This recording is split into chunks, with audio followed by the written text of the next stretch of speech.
Assalamualaikum warahmatullahi wabarakatuh. Dalam video kali ini, saya akan menjelaskan materi mengenai metode harga pokok proses dan biaya overhead pabrik. Sebelum saya menjelaskan materi mengenai metode harga pokok proses dan biaya overhead pabrik, saya akan memperkenalkan diri terlebih dahulu. Berikut biodata diri saya. Baiklah, saya akan menjelaskan materi mengenai metode harga pokok proses dan biaya overhead pabrik. Berikut penjelasan. Metode harga pokok proses. Pengertian dari metode harga pokok proses ialah metode pengumpulan biaya produksi yang digunakan oleh perusahaan yang mengolah produknya secara massal.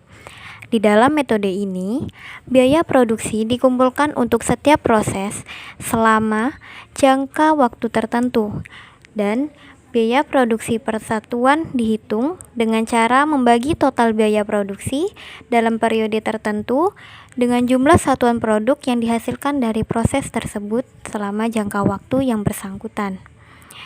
Selanjutnya yaitu karakteristik usaha perusahaan yang berproduksi secara massal. Yang pertama ialah produk yang dihasilkan merupakan produk standar. Yang kedua yaitu produk yang dihasilkan dari bulan ke bulan adalah sama. Lalu yang ketiga ialah kegiatan produksi dimulai dengan diterbitkannya perintah produksi yang berisi rencana produksi produk standar untuk jangka waktu tertentu. Karakteristik metode harga pokok proses. Yang pertama, pengumpulan biaya produksi per departemen produksi per periode akuntansi.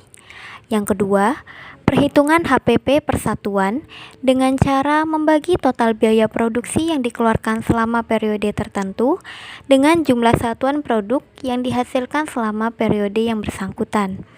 Lalu yang ketiga, ialah penggolongan biaya produksi langsung dan tak langsung seringkali tidak diperlukan.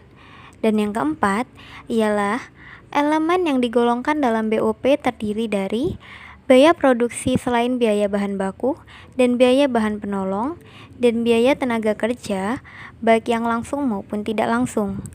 BOP dibebankan berdasarkan biaya yang sesungguhnya terjadi. Selanjutnya yaitu pengaruh terjadinya produk yang hilang dalam proses terhadap HPP persatuan. Yang pertama ialah produk hilang pada awal proses. Produk yang hilang pada awal proses dianggap belum ikut menyerap. Produk hilang pada awal proses biaya produksi yang dikeluarkan dalam departemen yang bersangkutan sehingga tidak diikutsertakan dalam perhitungan unit ekuivalensi produk. Yang kedua ialah produk hilang pada akhir proses. Produk yang hilang pada akhir proses dianggap sudah ikut menyerap biaya produksi yang dikeluarkan dalam departemen yang bersangkutan, sehingga diikutsertakan dalam perhitungan unit ekuivalensi produk departemen yang bersangkutan. Sistem pembebanan biaya pada metode harga pokok proses. Yang pertama, semua elemen biaya dibebankan berdasarkan biaya yang sesungguhnya. Yang kedua, yaitu elemen biaya tertentu atau BOP dibebankan berdasarkan tarif atau biaya yang ditentukan di muka. Lalu yang ketiga ialah semua elemen biaya dibebankan pada produk atas dasar harga pokok yang ditentukan di muka. Penggolongan biaya pada metode harga pokok proses. Yang pertama ialah biaya bahan.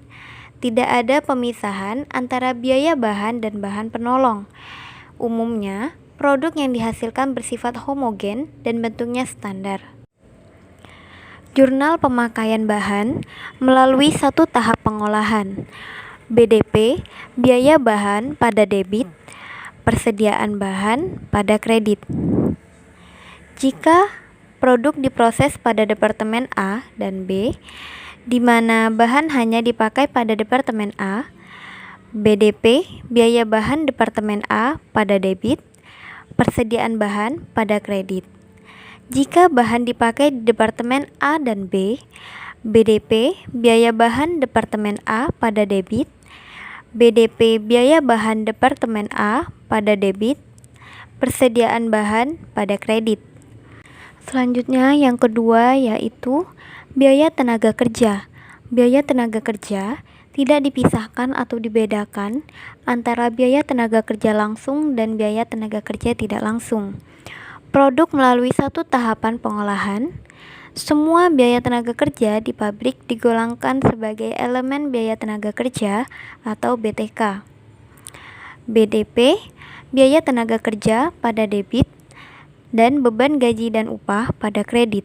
Produk melalui beberapa departemen, semua BTK atau biaya tenaga kerja pada departemen produksi digolongkan sebagai biaya tenaga kerja. Untuk biaya tenaga kerja departemen pembantu digolongkan sebagai BOP. BDP, biaya tenaga kerja departemen A pada debit, BDP biaya tenaga kerja departemen B pada debit, dan beban gaji dan upah pada kredit. Selanjutnya yang ketiga ialah biaya overhead pabrik atau BOP. Semua biaya produksi di departemen produksi selain biaya bahan dan BTK atau biaya tenaga kerja ditambah semua biaya pada departemen pembantu yang ada di pabrik. A. Produk diolah melalui satu tahapan produksi. Untuk perusahaan yang telah menggunakan tarif BOP, jurnal BOP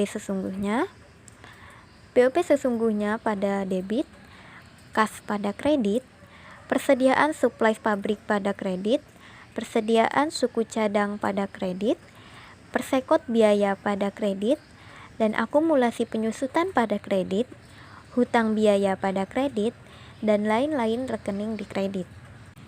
Terhadap pembebanan BOP pada produk, jurnalnya ialah BDP, biaya overhead pabrik pada debit, dan BOP dibebankan pada kredit. Akhir periode terdapat selisih BOP. BOP dibebankan ditutup ke rekening BOP sesungguhnya. Jurnalnya, BOP dibebankan pada debit, BOP sesungguhnya pada kredit. Dan yang B ialah produk diolah melalui beberapa tahap dan perusahaan memiliki departemen pembantu di pabrik. Untuk perusahaan yang tidak menggunakan tarif BOP, jurnal BOP sesungguhnya, BOP Departemen A pada debit, BOP Departemen B pada debit, BOP Departemen Y pada debit, BOP Departemen Z pada debit, dan kas pada kredit, biaya gaji dan upah pada kredit, persediaan suplai pabrik pada kredit, persediaan suku cadang pada kredit, persekot biaya pada kredit, akumulasi penyusutan pada kredit, hutang biaya pada kredit, dan lain-lain rekening di kredit. Setelah biaya sesungguhnya setiap departemen diketahui, BOP Departemen Pembantu dialokasikan ke Departemen Produksi.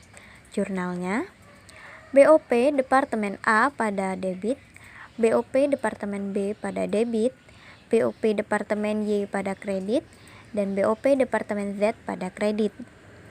BOP setiap departemen produksi dibebankan pada produk yang diproses. Jurnalnya, BDP BOP Departemen A pada debit, BOP Departemen B pada debit, BOP Departemen A pada kredit, dan BOP Departemen B pada kredit. Pembahasan selanjutnya yaitu mengenai biaya overhead pabrik atau BOP. Biaya overhead pabrik atau BOP adalah biaya produksi yang tidak masuk dalam biaya bahan baku maupun biaya tenaga kerja langsung. Biaya overhead pabrik biasanya muncul dari biaya-biaya yang harus dikeluarkan untuk pemakaian bahan tambahan. Penggolongan biaya overhead pabrik menurut sifatnya terbagi menjadi biaya bahan penolong, biaya tenaga kerja tak langsung, dan biaya reparasi dan pemeliharaan. Dan menurut perilakunya dalam hubungan dengan perubahan volume produksi, penggolongan biaya overhead pabrik terbagi menjadi biaya overhead pabrik tetap, biaya overhead pabrik variabel, dan biaya overhead pabrik semi variabel. Dan menurut hubungannya dengan departemen, Penggolongan biaya overhead pabrik terbagi menjadi biaya overhead pabrik langsung departemen dan biaya overhead pabrik tidak langsung departemen. Langkah-langkah penentuan tarif BOP. Yang pertama yaitu menyusun anggaran BOP. Yang kedua yaitu memilih dasar pembebanan BOP kepada produk. Dan yang terakhir yaitu menghitung tarif BOP. Menyusun anggaran BOP. Yang pertama yaitu kapasitas teoritis. Kapasitas teoritis adalah kapasitas pabrik atau suatu departemen untuk menghasilkan produk pada kecepatan penuh tanpa berhenti selama jangka waktu tertentu. Dan yang kedua yaitu kapasitas normal. Kapasitas normal yaitu kemampuan perusahaan untuk memproduksi dan menjual produknya dalam jangka panjang. Dan yang ketiga yaitu kapasitas sesungguhnya yang diharapkan. Kapasitas sesungguhnya yang diharapkan adalah kapasitas sesungguhnya yang diperkirakan akan dapat dicapai dalam tahun yang akan datang. Faktor-faktor yang harus dipertimbangkan dalam memilih dasar pembebanan yang dipakai. Yang pertama yaitu harus diperhatikan jenis BOP yang dominan jumlahnya dalam departemen produksi. Dan yang kedua, yaitu harus diperhatikan sifat-sifat BOP yang dominan tersebut dan eratnya hubungan dengan dasar pembebanan yang akan dicapai. Nah, dasar pembebanan BOP terbagi menjadi 5, yaitu yang pertama ialah satuan produk, yang kedua yaitu biaya bahan baku, yang ketiga yaitu biaya tenaga kerja, yang keempat jam kerja langsung, dan yang terakhir yaitu jam mesin. Yang pertama yaitu satuan produk. Metode ini adalah yang paling sederhana dan langsung membebankan biaya overhead pabrik kepada produk. Rumusnya sebagai berikut. BOP per satuan sama dengan taksiran BOP per taksiran jumlah satuan produk. Contohnya, taksiran BOP 1 tahun anggaran sebesar 2 juta rupiah. Taksiran jumlah produk yang akan dihasilkan selama tahun anggaran tersebut sebanyak 4.000 unit. Tarif BOP per satuan sama dengan 2 juta rupiah dibagi 4.000 unit, sama dengan 500 rupiah per unit produk. Jadi, misalnya pesanan sebanyak 200 unit akan dibebani BOP sebesar 500 dikali 200, sama dengan 100.000 rupiah. Nah, metode ini cocok digunakan dalam perusahaan yang hanya memproduksi satu macam produk. Nah, selanjutnya yaitu biaya bahan baku. Jika biaya overhead pabrik yang dominan bervariasi nilai bahan baku, maka dasar yang dipakai untuk membebankan BOP kepada produk adalah biaya bahan baku yang dipakai. Rumus perhitungannya ialah sebagai berikut. Persentasi BOP dari biaya bahan baku sama dengan taksiran biaya overhead pabrik dibagi taksiran biaya bahan baku yang dipakai dikali 100%. Selanjutnya yaitu biaya tenaga kerja. Jika sebagian besar elemen BOP mempunyai hubungan yang erat dengan jumlah upah tenaga kerja langsung, maka dasar yang dipakai untuk membebankan BOP adalah biaya tenaga kerja langsung. Rumusnya ialah sebagai berikut. Persentasi BOP dari biaya tenaga kerja langsung sama dengan taksiran biaya overhead pabrik dibagi taksiran biaya tenaga kerja langsung dikali 100%. Contohnya, taksiran BOP selama 1 tahun anggaran sebesar 2 juta rupiah. Taksiran biaya tenaga kerja langsung 1 tahun anggaran sebesar 5 juta rupiah. Jadi, tarif BOP sebesar 2 juta rupiah dibagi 5 juta rupiah dikalikan dengan 100%. Menghasilkan 40% dari biaya tenaga kerja langsung yang dipakai. Selanjutnya yaitu jam tenaga kerja langsung. Apabila BOP mempunyai hubungan erat dengan waktu untuk membuat produk, maka dasar yang dipakai untuk membebankan adalah jam tenaga kerja langsung. Rumusnya ialah sebagai berikut. Tarif biaya overhead pabrik jam tenaga kerja langsung sama dengan taksiran biaya overhead pabrik dibagi dengan taksiran jam tenaga kerja. Contohnya, taksiran BOP selama 1 tahun anggaran sebesar 2 juta rupiah. Taksiran jam tenaga kerja langsung selama tahun anggaran tersebut selama 2.000 jam. Nah, tarif BOP sebesar Rp2.000.000 dibagi 2.000 menghasilkan Rp1.000 per jam tenaga kerja langsung. Selanjutnya yaitu jam mesin. Apabila biaya overhead pabrik bervariasi dengan waktu penggunaan mesin, maka dasar yang dipakai untuk membebankannya adalah jam mesin. Rumusnya ialah sebagai berikut. Tarif BOP per jam mesin sama dengan tarif biaya overhead pabrik dibagi dengan taksiran jam kerja mesin. Contohnya, taksiran BOP selama 1 tahun anggaran sebesar Rp2.000.000. Taksiran jam mesin selama tahun anggaran tersebut selama 10.000 jam mesin.